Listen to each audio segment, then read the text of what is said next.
Yeah, what? Yeah, stage 2. Of course we're going to use the CGI on that. Of course, tell me. Yeah. What's that? What's this? Oh, the food bill from yesterday. Yeah. Hey, Jack, hold on. Let me check this out in a second. Stay here a second. Just go over this here. 67 bananas.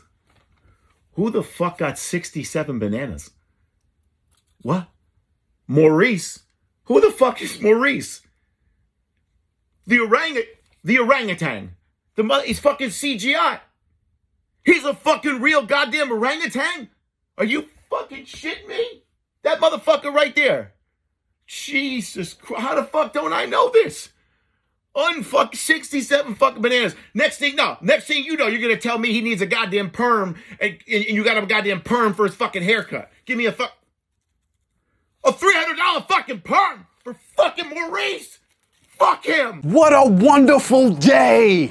What a wonderful day. Yo, welcome back to another episode of Q Reviews, where we'll be going over Kingdom of the Planet of the Apes, the fourth ape movie in this new trilogy that they announced, coming from the Caesar legacy. And when I heard about this movie, I was like, I don't know. I think y'all should just leave it alone, because let's be real, the first 3 Planet of the Apes, people are now really talking about it like it's probably one of the #1 trilogies of all time. And I have to agree, those 3 movies are fucking phenomenal.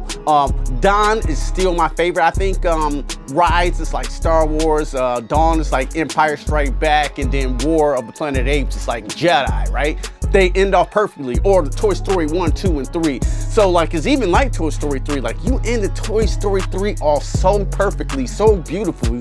Why do we need a Toy Story 4? And a lot of people were pissed at Toy Story 4. I kind of liked it a little bit, I don't know, but coming into a forced entry of a franchise is very tough. It's very hard to pull off, especially when you're going so strong from the last 3 movies. But I'm here to say Kingdom of the Planet of the Apes delivers.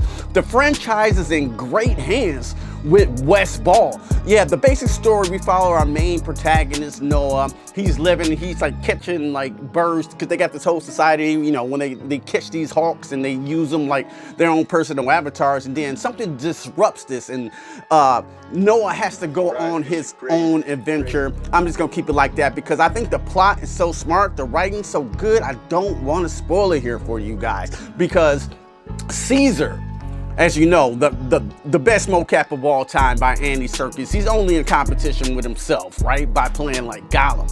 But Caesar presence is felt here. This is generations, probably about 300 years after War of the Planet of the Apes. If you know what happened, you know what happened. But Caesar's legacy, Caesar's no longer around, of course, and Caesar's legacy, it's still imminent. He's like a god to these apes now. And these apes, they rule the world. There's very little humans. They like running around like animals in packs, you know what I'm saying? And I wanted to say this, I'm not hearing a lot of reviewers say this, the apes really speak in this movie. Even in War of Planet of the Apes, they say a few words. They're actually having dialogue and dialect and speaking to each other, almost like humans, you know what I'm saying? They're not quite as fluent as like English as humans are, but they can speak very well.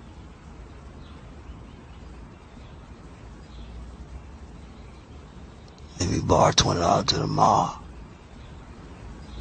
I was actually shocked on how good this movie was, because like, yo, don't do me Ghostbusters Frozen Empire. Just don't throw me memory berries of Caesar. You could have took that story and ran with it, some more Caesar, but what they do, they create a Creed effect, where they take the existing mythology and kind of create something new here. And I think the writing is very clever in this film. And let's get into the actors here. I want to get to someone who steals the show. Raka. I thought it was played by the Allstate man, but apparently his name is Peter Macon. They did a wonderful job. He's like funny, he's smart, he steals the show. He's a great orangutan. The other orangutan in the other movie, you remember Maurice. I would honestly say that Raka is the heart of the movie. He's the heart. He's the person you really, really care about. Like, not Noah was great.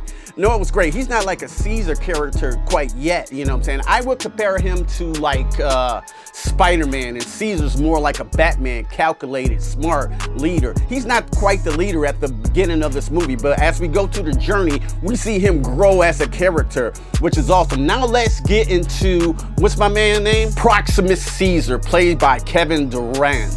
Oh, I thought Kevin Durant, like, I just seen him in Abigail, and I thought he did a great performance, but he played like he was kind of dumb. But here, he's like highly intelligent as this king of this kingdom of Planet of the Apes. And I thought his performance blew me out of the water. I didn't feel like I was watching like an ape. It seemed like I was watching a real person as an ape. And speaking of that, let's get into the magnificent special effects of this film.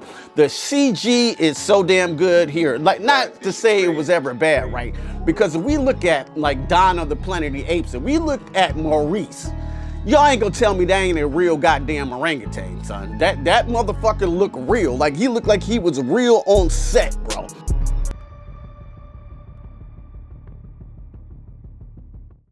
Yeah, what? Yeah, stage 2.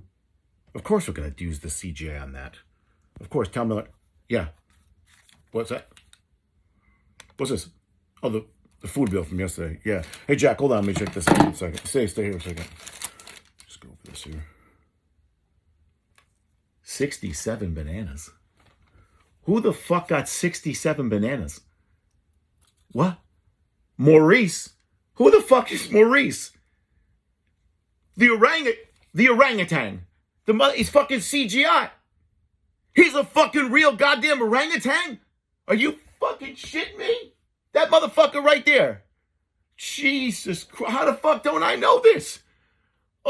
67 fucking bananas. Next thing you know, you're gonna tell me he needs a goddamn perm, and you got a goddamn perm for his fucking haircut. Give me a $300 fucking perm for fucking Maurice. Fuck him. You know what I'm saying? That's how good it was. And I'm here to say, they still up that ante with the quality of the apes. All of them look good, down to the gorilla. It's a gorilla one in here, bro, that's just mean and bad, like a Diddy Kong, and just fucking shit up. I really enjoyed his performance, but the Proximus Caesar was amazing. And they wrote him as a great villain because you believe in his character arc, you know? He believed what he's doing is right. And could he be right? Maybe. Maybe not, maybe so. I will get into this about Proximus Prime without getting into too many sports. His name is Proximus Caesar. So he follows the legacy of Caesar, but he takes the legacy and uses it in his own way. It's not exactly Caesar's teaching. So he uses this to control and gain power. Sound a lot like real human beings, don't it? And the other ape, Raka, is basically the old school teachings of Caesar. She's one of the last remnants of him. So you get what I like about this film, you give a lot of lore to the, you know what I'm saying, to the Caesar background without like going straight up into the movie, showing flashbacks. They just teach you the legacy of them. And like, it's been hundreds of years, so apes forgot that humans even ran the planet. And now I'm gonna get into this too. This is gonna be a mixed bag for me for the humans. I did not like the humans in this movie. I don't know if you're not supposed to like them. This actress May, played by Faria Allen, I think is her name, and she just did not work for me. I thought her acting fell flat. She kind of drew me out of the movie. I'm even gonna take it from Kendrick Lamar, you know what I'm saying? I hate the way that you dress, the way that you walk, the way that you talk. I just couldn't stand her in the movie. I don't know, it was something about her face or something I just didn't like, and I didn't. Here's another nitpick of the movie. The apes, how the fuck the apes look realer than the human beings? You know what I'm saying? What I say by that, I hate when movies make people look fake dirty. They put this fucking, you know, like some greasy motor oil and then like some ripped clothes that, you know what I'm saying, that just hanging up on set, that just don't really quite look dirty. They look more greasy and musty and shit, but they don't look like actually dirty. Like, you know, they're like clean dirty. I hate that. And then by the third act, May shows up again, you know, everything's all, the dust is kind of settling, and she's still fucking greasy. Like, bitch, why are you still greasy? There's some water right over there. Even the extras don't even look really dirty. They look like clean dirty. They look like extras. They took me out of the movie. put us back into the apes, because the apes seem like tangible, they seem real, they seem they're in scene. So every time they were on scene, shit was fire. Another nitpick of the movie, you're probably gonna hear a lot, is too long in the tooth. I would say I think all the scenes are important that they do in the scene. It just take a little while to get through some of these scenes. And I think I attribute that to pacing. The pacing's not great at sometimes, you know what I'm saying? I think it's good enough, but it's a long one and shit. But what I do like the pacing, you get a lot of lore to what happened before, and then you get to see all the awesome scenery, like a ship on a beach that's just like, you know, just metal, and these apes are just living in it. That shit's awesome. You know what I'm saying? A telescope, you know, covered in foliage, you know, buildings covered in foliage, like 300 years later. All that shit's cool to see. It reminds me of The Last of Us. And I'm saying, like, damn, this reminds me of The Last of Us, but if The Last of Us was 200 more years down the line. With all that being said, I can't believe they make this good of a movie. You know what I'm saying? Wes Ball, man, the shit is in good hands. I was terribly afraid that this movie was gonna suck bad. When I seen that trailer, I was like, I don't know if I'm going to go see that, bro. That's just like, how you gonna follow after Caesar, bro? That's a hard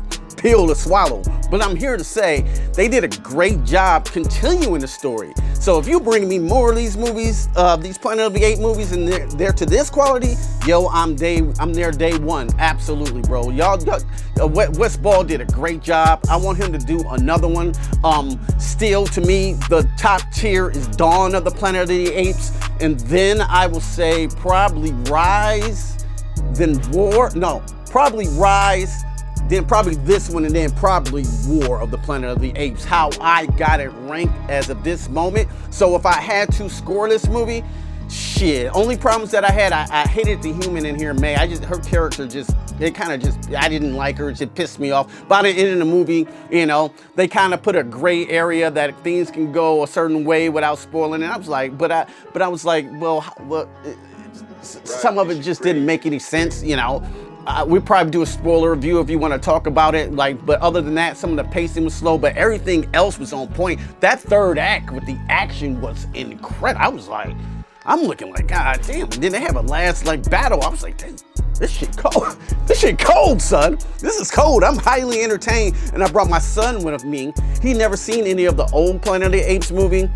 And this was his first one, and he highly enjoyed it. Because my son will tell me if he don't like a movie, but he highly enjoyed it. I highly enjoyed it as well. A great way to kick off the summer movies with Kingdom of the Planet of the Apes. I know y'all on the fence. I want y'all to go support this movie because I want to see more of these monkeys, you know what I'm saying, doing crazy shit in these movies. You know, nothing as crazy as a chimp like Cobra with a 50 cal on a tank. We don't get that type of level because this is hundreds of years later. They don't even really know about guns and stuff like that anymore because all that time has passed and probably, you know, all the guns are, you know, non-existent. But if I start getting into that, I get into spoilers. But I highly enjoy it. My score is a 4.5. If y'all seen it, let me know what y'all thought of the movies in the comments below. And if you really like this channel, go ahead and hit me that thumbs up. If you really like this channel, consider subscribing to the Q Review family. I'm trying to hit 2K by the end of next month or this month. I'm really pushing hard, so I'm pushing more videos. And